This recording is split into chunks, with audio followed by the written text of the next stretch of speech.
Maaga nga kami gumising ng anak ko kasi nga umaga na rin. Charis? Paikot-ikot pa nga yan sa higaan. Nag-alaman pa. Pumamon eh, haha. Ang totoo niyan guys, maaga pa gumising ang amain para magsaing. Kasi nga magtatrabaho pa sila sa sakahan, gayon nga malapit na ang tag-ulan at nagpapaararo na ang mga tao dito ng kanilang mga sakahan. Ganito palagi ang umaga namin. Minsan nga parang nakakatamad pa bumangon kasi ang sarap pa matulog o di kaya humilata magdamag. What? Abay nag-enjoy yata. Ang batang ito, pagulong-gulong muna sa higaan at tinatamad rin, bumangon.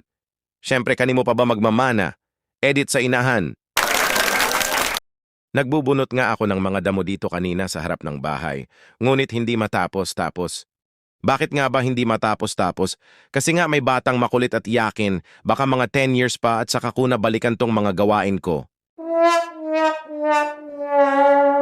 Thank you for watching.